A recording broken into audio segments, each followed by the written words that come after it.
Hi friends, আজকে আমাদের topic class 11 এর চ্যাপ্টার ডাইজেশন অ্যান্ড অ্যাবজর্পশন।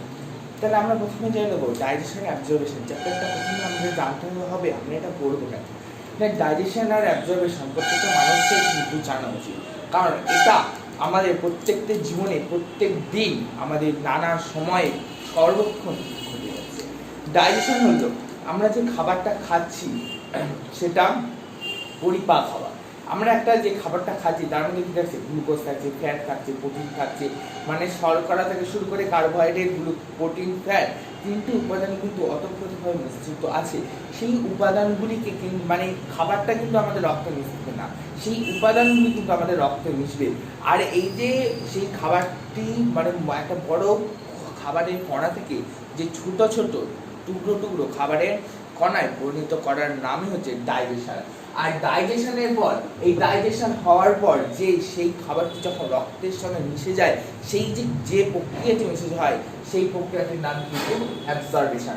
আজকে আমরা ডাইজেশন আর অ্যাবজর্পশন করছি, যেহেতু এটা ক্লাস 11 এর ইউনিট 5 পুরো হিউম্যান ফিজিওলজির উপর, চাই আমরা আমাদের শরীর দিয়েই আমরা কিন্তু আজকে এটা বোঝানোর চেষ্টা করব।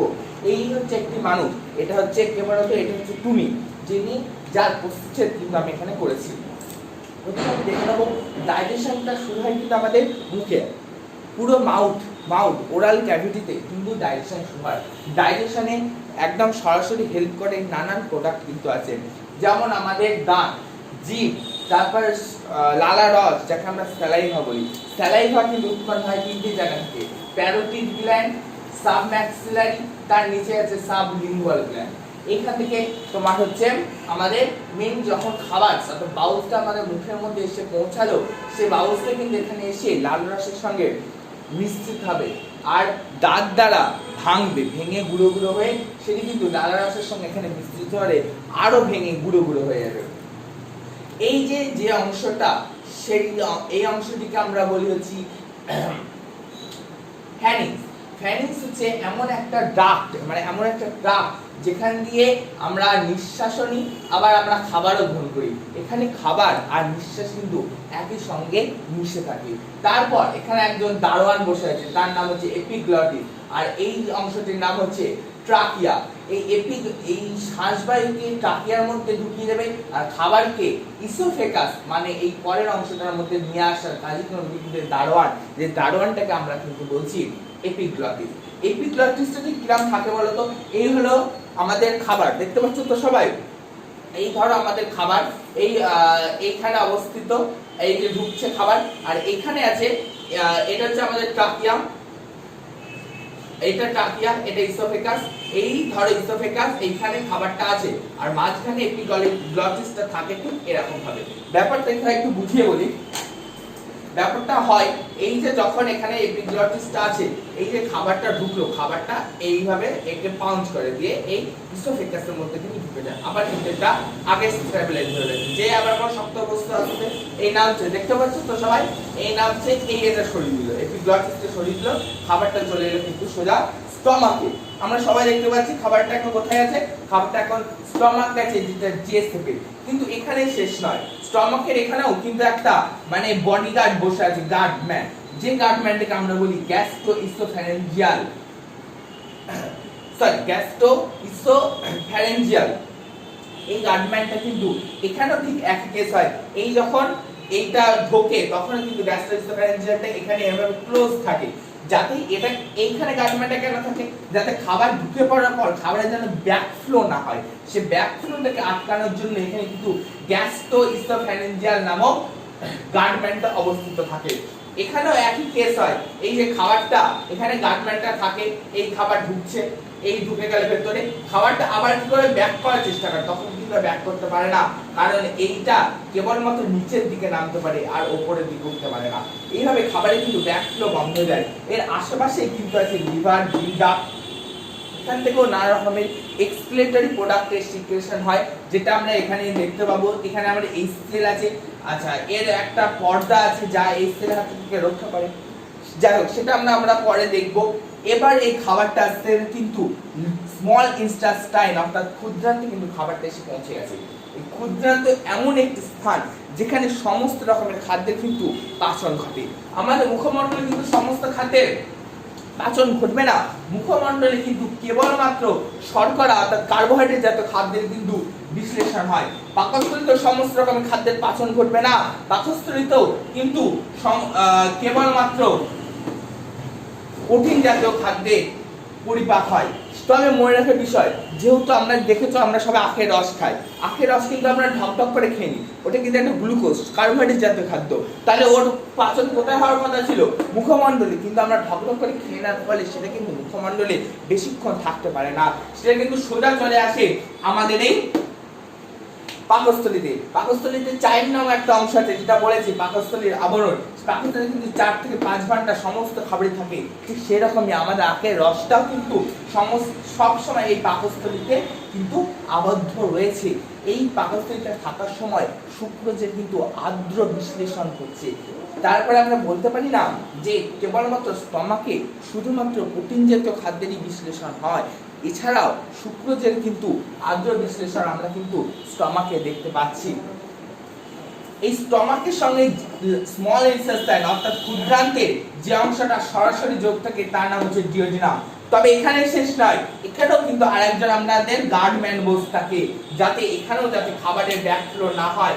এই হলো আমাদের খাবার, এটা কি আমাদের খাবার, এই খাবারটা এই ঢুকছে, এই ঢুকে গেল এর মধ্যে। যদি কোনো সময় এটা আবার ব্যাক করার চেষ্টা করে তাহলে কিন্তু পারবে না, কেবলমাত্র এটা কিন্তু ঢুকতেই পারবে, কোনো রকম ব্যাক ফ্লো এই কিন্তু হবে না। এই যে গার্ডম্যানটা থাকে সেই গার্ডম্যানটার নাম হচ্ছে পাইলোরিক স্ফিংটার। এই চলে গেল খাবারের ক্ষুদ্রান্তে।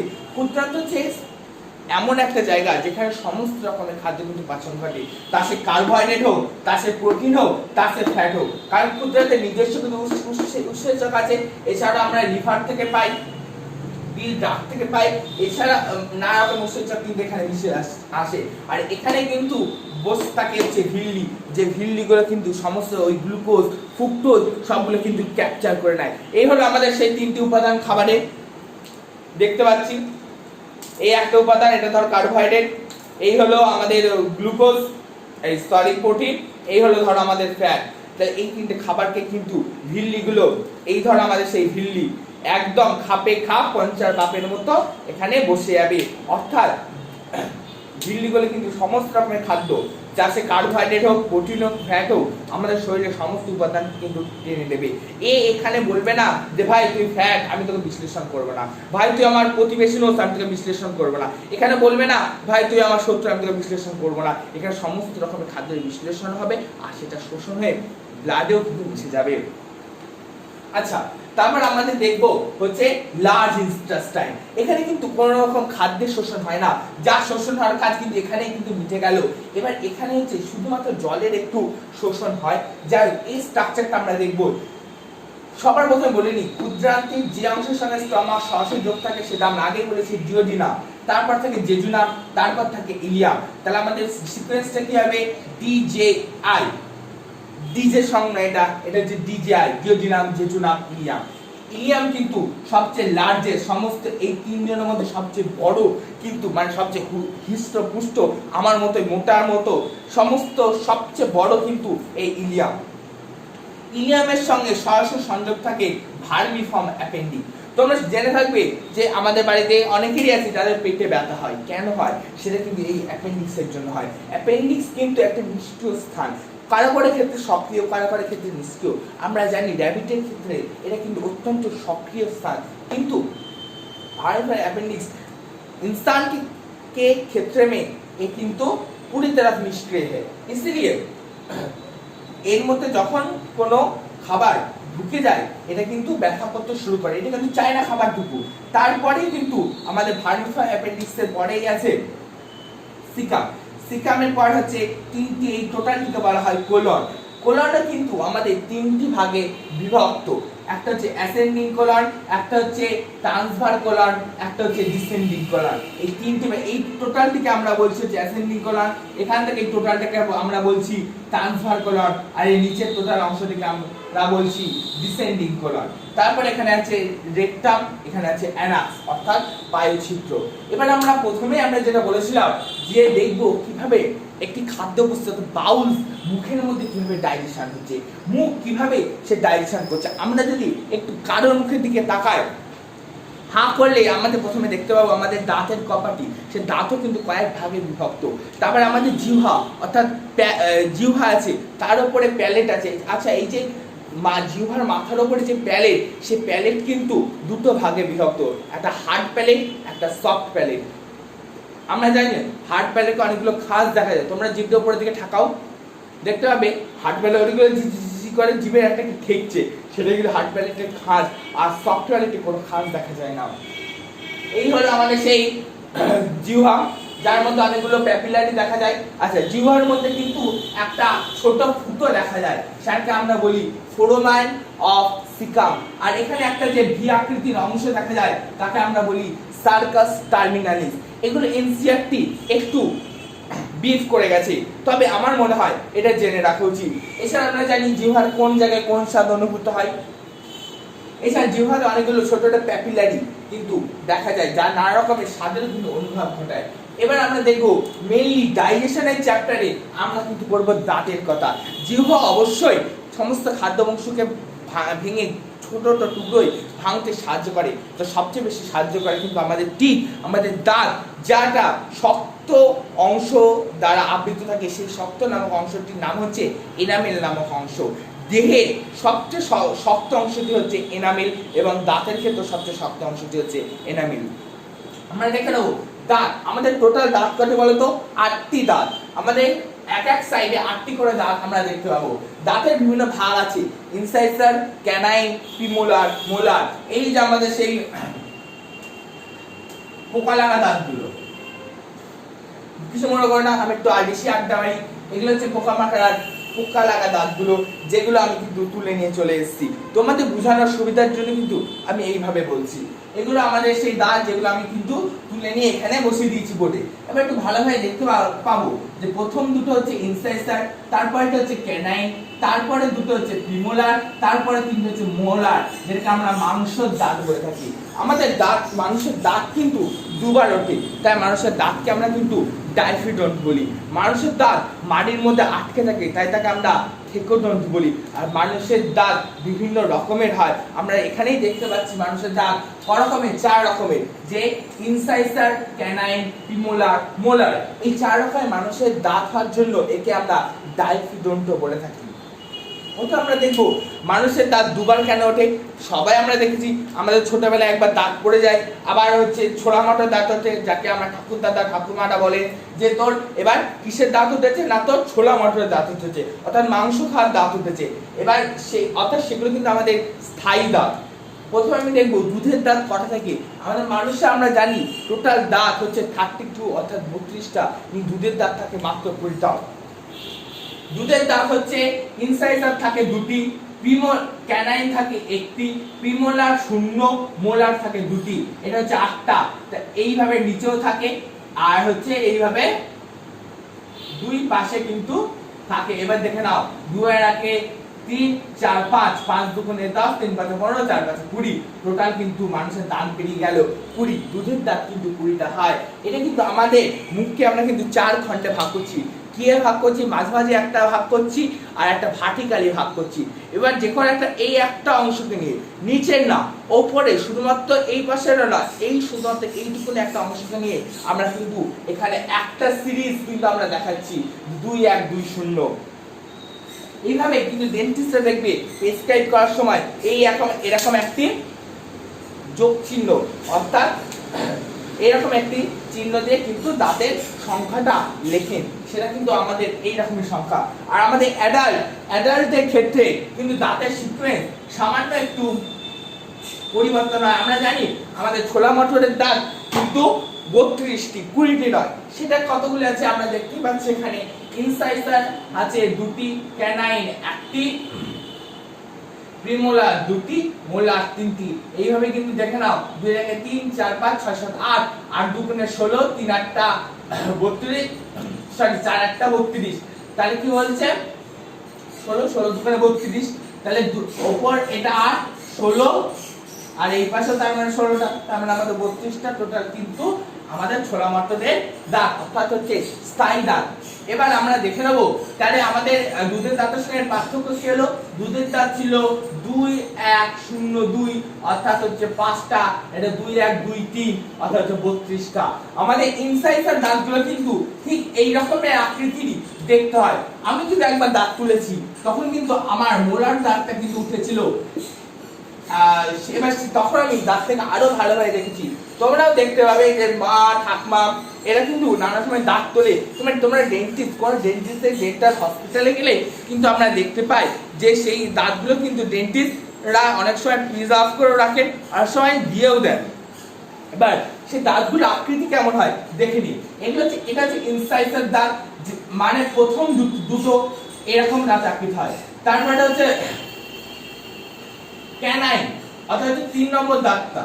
3 নম্বর দাঁতটা যেহেতু ক্যানাইন হয়, সেই ক্যানাইন কিন্তু একখানা থাকে একটা, কিন্তু এখানে 3 নম্বর, প্রথম ফার্স্ট আর সেকেন্ড কিন্তু ইনসাইসার। 3 নম্বর দাঁতটা ক্যানাইন কিন্তু থাকে একখানা। ক্যানাইন কিন্তু এরকম স্ট্রাকচারে দেখতে হয়। তারপর হচ্ছে আমাদের প্রিমোলার, যেটা 4 নম্বর আর 5 নম্বর দাঁত। 4 আর 5 কিন্তু এরকম দাঁত দেখতে হয়, যেটা থাকে কিন্তু দুটো।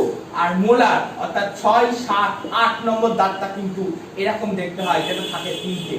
দাঁতের আমরা নাম্বারটা জেনে নিলাম। প্রথম 1 আর 2 হচ্ছে ইনসাইসার, যেটা এরকম দেখতে হয়।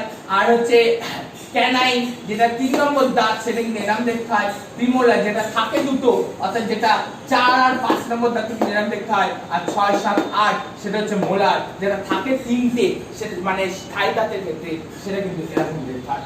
এবার আমি জেনে নেব এই যে মুখের মধ্যে আমরা কিন্তু কি পড়েছি, শুধুমাত্র এই দাঁতই নয়, আমাদের কিন্তু বিভিন্ন গ্ল্যান্ড আছে। সেই লাল রসকে ক্ষরণ করার জন্য নানা রকম গ্ল্যান্ড আছে।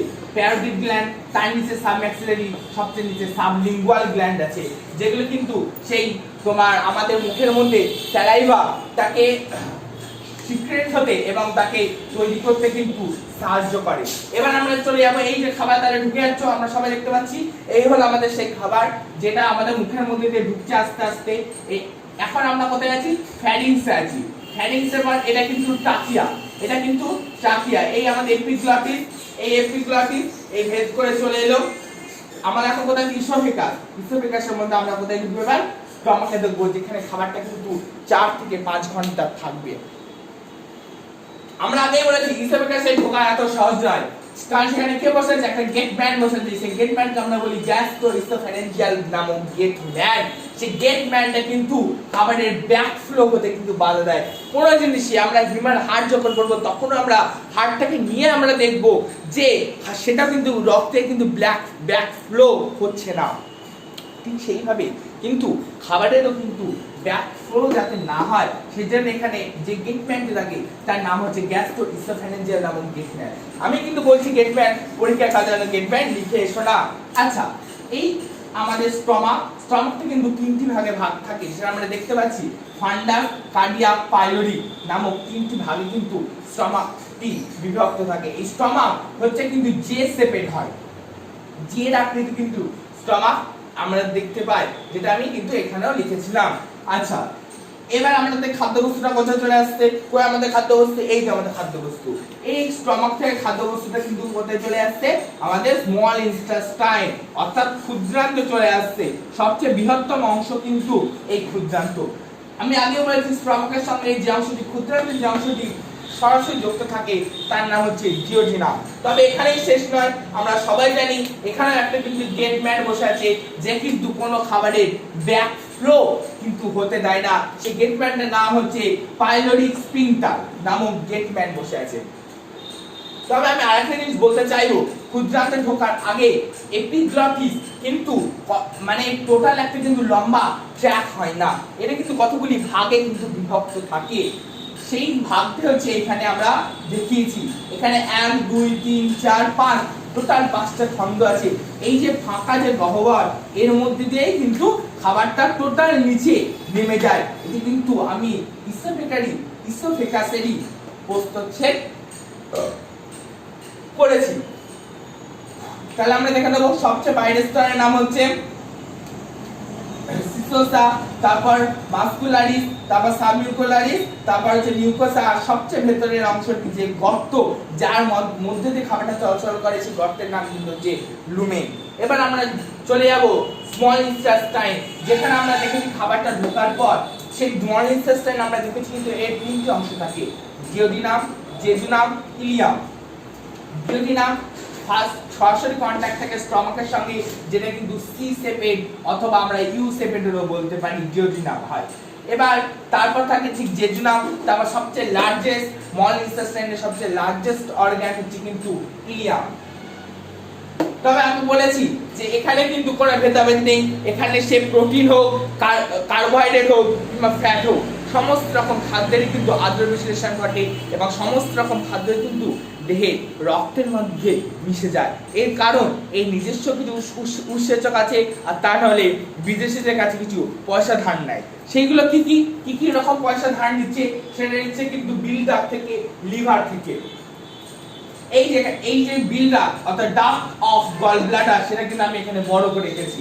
দেখা যাক এই গল ব্লাডারের মধ্যে আমরা কি কি পাই। এটা কিন্তু গল ব্লাডার, এইখান থেকে যে গল ব্লাডারের ডাক্ট অফ গল ব্লাডার নেমে আসছে, সেটা সেই ডাক্ট, এই ডাক্টটাকে কিন্তু আমরা বলি কিস্টিক ডাক্ট। লিভার থেকেও ডাক্ট ফ্রম লিভার বেরিয়ে আসে, তারপর সেই গল ব্লাডার ডাক্ট আর লিভারের ডাক্ট, মানে এই দুই রাস্তা এসে একটি মোড়ে মিলিত হয়।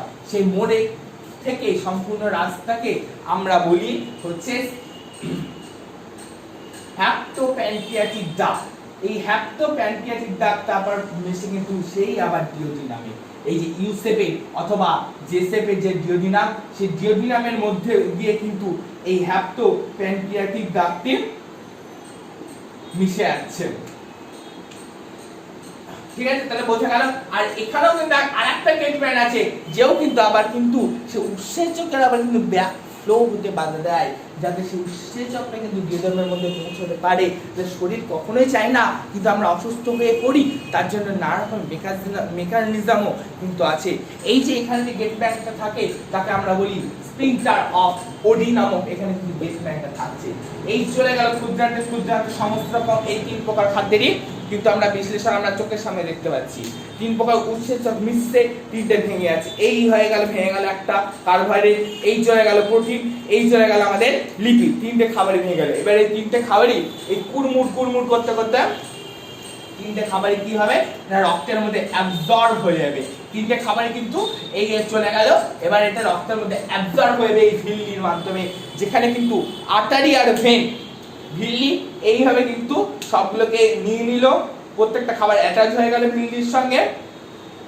এই খাবারটা অ্যাটাচ হতে প্রবলেম করছে, এই যে এবার অ্যাটাচ হয়ে গেল। প্রত্যেকটা খাবার ভিল্লির মধ্যে দিয়ে কিন্তু রক্তের সঙ্গে মিশে গেল, কারণ এগুলো তখন কি ফর্মেশন হয়ে গেছে, কেউ গ্লুকোজ, কেউ ল্যাকটিক অ্যাসিড, সমস্ত রকমের কিন্তু ছোট ছোট অ্যামাইনো অ্যাসিড, প্রত্যেকটা কিন্তু ছোট ছোট খণ্ডে বিভক্ত হয়ে গেছে, যা আমাদের শরীরের জন্য খুবই উপযোগী। ভিল্লির মধ্যে চলে গেল। তারপর যে অপাচিত অংশ, যেটা আমরা যা মলের মাধ্যমে নির্গতন করি, সেই সমস্ত রকম খাদ্য, তার সাথে কার্বোহাইড্রেট হোক, তার সাথে প্রোটিন হোক, তার সাথে ফ্যাট হোক, সমস্ত কিন্তু এখান দিয়ে চলে আসছে। সেটা কিন্তু অ্যাপেন্ডিক্সের মধ্যে কখনোই ঢুকবে না।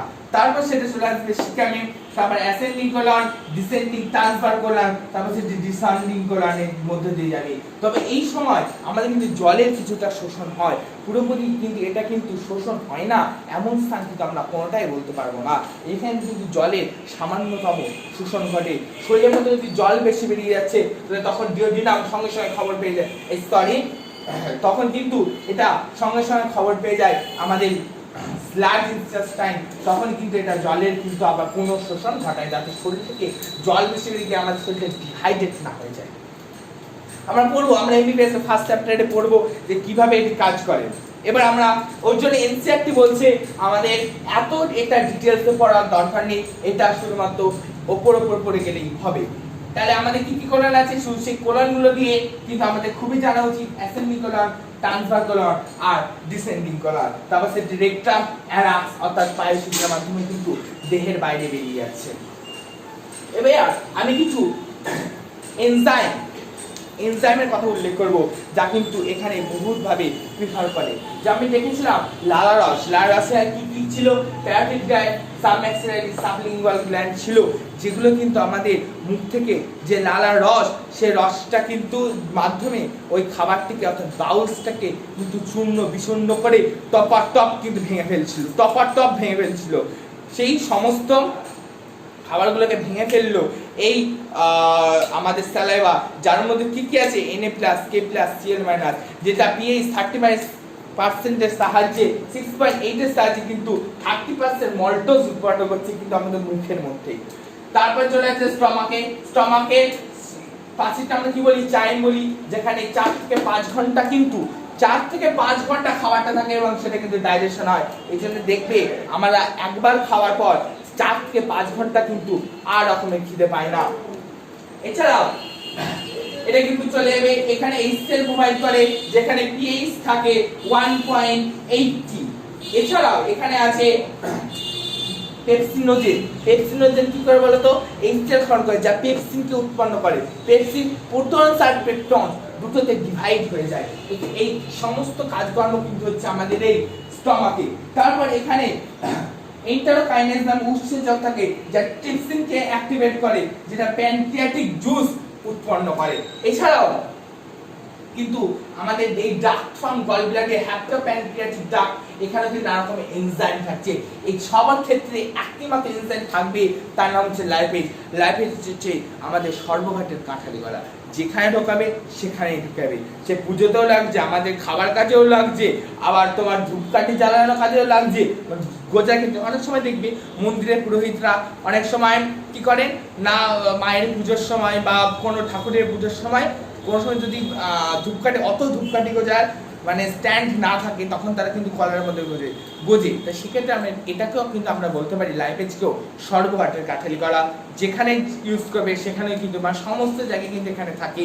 এই তোমার আমাদের গল ব্লাডারের থেকে শুরু করে হেপাটোপ্যানক্রিয়াটিক সমস্ত জায়গায় কিন্তু লাইপেজ একটি কমন উৎসেচক। তারপরে খাদ্য বস্তুগুলো আরো ছোট ছোট টুকরে ভেঙে যাবে। তারপর অ্যাবজর্বেশন, যেটা আমরা আগে আলোচনা করেছি, এখানে কিন্তু 3 রকমের খাদ্যের অ্যাবজর্বেশন করছে। এখানে কিন্তু কেবলমাত্র যে লার্জ ইন্টেস্টাইন কেবলমাত্র ওয়াটার অর্থাৎ জলের অ্যাবজর্বেশন করছে। তারপরে আমাদের কিছু রোগ আছে, যেমন যে কোয়াসিকর, ম্যালামাস, এই সমস্ত রোগগুলো আমাদের দেখতে হবে। তবে এনসিইআরটি কয়েকটা রোগের উপরই ম্যাক্সিমাম ফোকাস করেছে এবং সেগুলো থেকে কিন্তু কোশ্চেনও দিচ্ছে। সেই রোগগুলোকে আমরা দেখে নেব। একটা হচ্ছে জন্ডিস, তারপর হচ্ছে ভমিটিং, তারপর হচ্ছে ডায়রিয়া, তারপর হচ্ছে কনস্টিপেশন, তারপর হচ্ছে ইনডাইজেশন। এই সমস্ত রোগগুলো কিন্তু এনসিইআরটি খুবই খুবই খুবই জোর দিচ্ছে।